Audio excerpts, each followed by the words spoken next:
Je suis Marie-Madeleine Giraudias. Je suis présidente de l'association Vêtements sans frontières que j'ai créée il y a 15 ans et je suis ancienne infirmière à l'hôpital d'Aubagne. Eh bien, c'est une association de bénévoles. En fin de compte, on est une centaine que de bénévoles.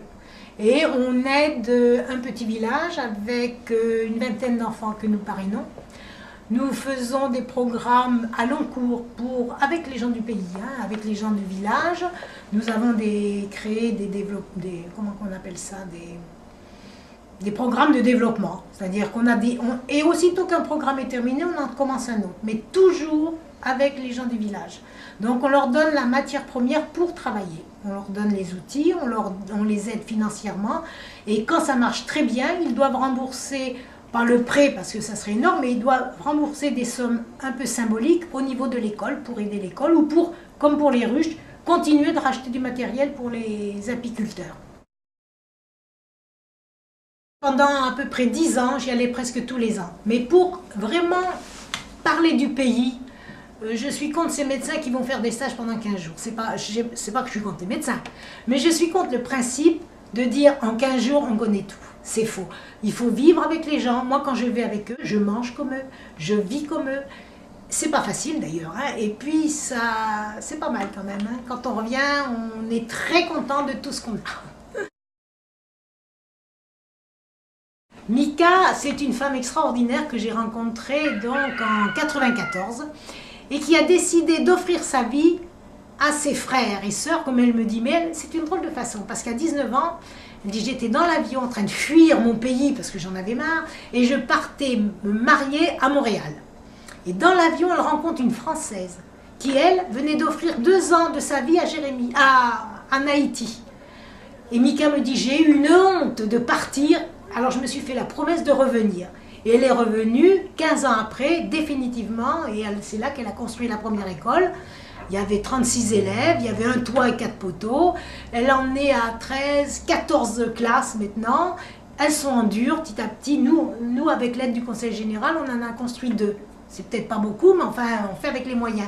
Et petit à petit, tous les enfants vont aller à l'école. Parce que Mika, comment voit-on qu'un enfant a l'âge d'aller à l'école? Vous ne devriez jamais. Elle lui dit, viens là, ouvre la bouche, fais voir. Ah, t'as pas les dents définitives, tu peux rester. Ah, t'as les grandes dents, tu vas à l'école. Voilà comment on sélectionne nos enfants. Et tous les parents, systématiquement, veulent que leurs enfants puissent bénéficier de l'éducation. Ça, c'est extraordinaire. Et c'est les 2 écoles qu'on a construites, c'est sur la demande des parents. Ah ben moi, j'étais effondrée. J'étais effondrée, et puis ce qu'il y a, on n'a pas eu des nouvelles tout de suite, parce que je pensais que les abricots, c'était pareil. Alors j'ai tout de suite téléphoné dès le matin à sa cousine qui était en Belgique, qui n'avait pas de nouvelles non plus. Mais il y a tout un réseau, parce que la cousine avait une cousine à Port-au-Prince, d'autres à Jacmel, et toute la journée elle a essayé d'appeler, elle a réussi à appeler, elle est arrivée à joindre Mika, qui n'était pas aux abricots. Moi j'ai eu peur, parce que je me suis dit, elle est à Port-au-Prince, parce qu'elle est toujours en train d'essayer de trouver des sous pour nourrir les élèves. Je dis, elle est à Port-au-Prince. Et non, elle était à Jérémy avec une équipe de journalistes qui était en train de faire un reportage sur l'école. Ben, c'est-à-dire qu'il n'a pas été touché directement par le tremblement de terre. Mais maintenant, il est plus que touché parce qu'on a quand même plus de 300 familles qui sont en deuil, des membres de leur famille. Il y a énormément de parents qui étaient allés travailler à Port-au-Prince, qui avaient confié les enfants aux voisins, aux amis en disant on va ramener de l'argent. Les parents sont morts, on a énormément d'orphelins. Et alors, on a surtout une quantité impressionnante de rescapés qui rentrent et qui vont aller où ? Alors là, pour l'instant, on les accueille, mais il faut quand même savoir que les structures ne sont pas faites pour accueillir 10 000 personnes. Et il y a 2 jours, Mika me disait qu'ils n'avaient plus de pain aux abricots. Mais c'est normal qu'ils n'aient plus de pain, parce qu'il y a 8 000 habitants, c'est pas fait pour 18 000 habitants. Alors là, il y a un gros problème, c'est pour ça qu'on voudrait que tout le monde nous aide pour les rescaper. Pas que dans ma région, dans le nord, partout. Dans toutes les régions qui ont des petits villages, ils ont les mêmes problèmes.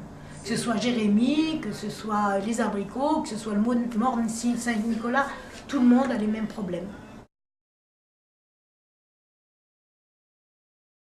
Alors pour l'instant, on ne prend que des dons. parce que les dons c'est facilement transportable, dirons-nous. Il suffit de faire un virement à la fondation qui va pouvoir encaisser les chèques dans quelques temps quand les banques seront quand même d'aplomb. Envoyer un container à 8 000 € le container, c'est complètement stupide parce que avec cet argent, on peut faire beaucoup de choses sur place. Envoyer pour 8 000 € de vêtements, alors là, c'est habiller toute l'île pendant des années. Je vous dis tout de suite. Donc c'est pour ça qu'on arrête les vêtements, on est submergé de vêtements. Donc la meilleure solution pour l'instant, c'est des dons.